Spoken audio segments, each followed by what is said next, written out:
जो basic criteria है उसको कंप्लीट और फुलफिल तो करना ही पड़ेगा किसी भी रूप में आप। उसके बाद हम अपने हक की डिमांड कर सकते हैं। हमारे साथी जो है बार में रिप्रेजेंटेशन कम है। यदि मेरा भाई साथी यदि सुप्रीम कोर्ट हाई कोर्ट में इलेक्शन के लिए खड़ा होता है तो उसका वोटर लिस्ट में नाम ही नहीं है। गिनती के 25-50 एडवोकेट से क्या आप जीत सकते हैं? नहीं जीत सकते। तो पहला मेरा दायित्व है, मेरा अपना दायित्व है कि मैं अपने जो भाई है, मेरा बंधु है, मेरी बहन है जो एडवोकेसी कर रही है या कर चुकी है, उसको मैं मोटिवेट करूं कि वो अपनी वकालत की शुरुआत हाई कोर्ट से करे या सुप्रीम कोर्ट से करे, जहां उसको उचित लगता है वहां से करे। ट्रायल कोर्ट भी करे, जहां मतलब उसकी इच्छा पर डिपेंड करता है, जहां अच्छा है करे, but high court supreme court छोड़े नहीं, डरे नहीं उससे। यहाँ पे बड़े बड़े एडवोकेट्स होते हैं, लैंग्वेज प्रॉब्लम है या हमें सुना नहीं जाता, आपका आना बहुत जरूरी है। तो मैंने ये बेसिक प्रॉब्लम बताई है कि जब हमारे एडवोकेट्स नहीं है तो हमारे जज कहाँ से बनेंगे। मैंने ये देखा है कि हमारे जो कोलिजियम सिस्टम की आप बात करते हैं, वो कोलिजियम में ढूंढता है कि भाई कोई तो दिखे मुझे, पर कोई दिखने को तैयार नहीं होता है। और जो दिखते हैं वो पे बैक की सोसाइटी नहीं करते हैं।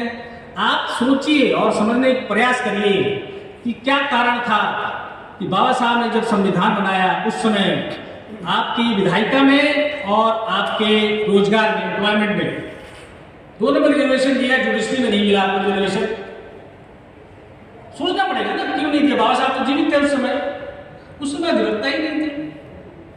जब ब्रिटिश गवर्नमेंट से बात हुई थी कितने अधिवक्ता है, तो बाबा साहब ने कहा कि मैं इकलौता दिख रहा हूं उस समय, तो वो छूट गया। और उसमें यदि बाबा साहब होते थे, हमारे संख्या में एडवोकेट्स होते हैं, तो हो सकता था वहां भी होता रिप्रेजेंटेशन की बात हो। मैं रिजर्वेशन के फेवर में तो नहीं हूँ, मैं रिप्रेजेंटेशन की बात करता हूँ। हमारा प्रतिनिधित्व होना चाहिए।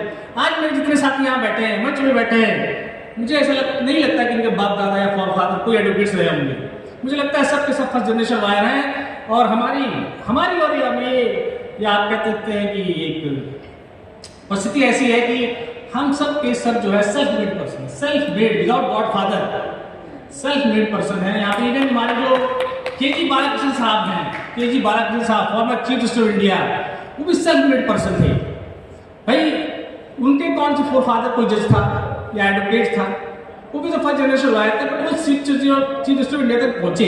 इसी तरह से हमारे और भी जो जजेस हैं वो फर्स्ट जनरेशन लॉयर है, वहां तक पहुंचे। अभी दिल्ली हाईकोर्ट में देखते हैं हम, तो सिर्फ और सिर्फ एक मात्र नाम है, justice honourable justice Suresh Kait साहब। 1960 में दिल्ली बनी और 1960 से लेकर अभी तक एकमात्र शेड्यूल कास्ट का रिप्रेजेंटेशन है, एकमात्र पूरी दिल्ली में। ऐसा क्या कारण है साथियों? क्या दिल्ली में एडवोकेट्स नहीं है? वो ट्रायल कोर्ट तक सीमित है। कॉन्स्टिट्यूशनल एक्सपर्ट पैदा करना पड़ेगा हमें, संविधान के विशेषज्ञ पैदा करना पड़ेगा जो उनको समझा सके, बता सके, जिससे हमारे लोग ऊपर उठे। हमारे लोग जो जहाँ पहुँचे वो कोशिश करते हैं कि हमारे अधिवक्ता भी उस लाइन पे बढ़े आगे। तो एक बेसिक प्रॉब्लम्स है, इसको पहले हमें अपने आप में देखना। मैं अपने आप में इंट्रोस्पेक्ट करता हूँ कि भाई ऐसा क्या कारण है कि ऐसे हमारे एडवोकेट्स नहीं मिल रहे। अब यहाँ हमारे साथी मिलते हैं तो वो कॉन्टेक्ट्स में लग जाते हैं कि हमें कॉन्टेक्ट्स बनाने हैं। कॉन्टेक्ट साथी को भी लाभ नहीं होगा। हमें चाहिए कि हमारा काम बोलना चाहिए, ना कि हम बोलें। Work should speak itself rather than you. तो हम जब फोकस करते हैं तो हमारे पास अभी समय, हमें डबल परिश्रम करने की आवश्यकता है। हमें डबल परिश्रम करना पड़ेगा और हमें अपने आप में मेरिट पैदा करनी पड़ेगी। मेरिट जब कर लेंगे पैदा तो काम ही करनी नहीं है। साथ ही मैं आपके सामने खड़ा हूँ।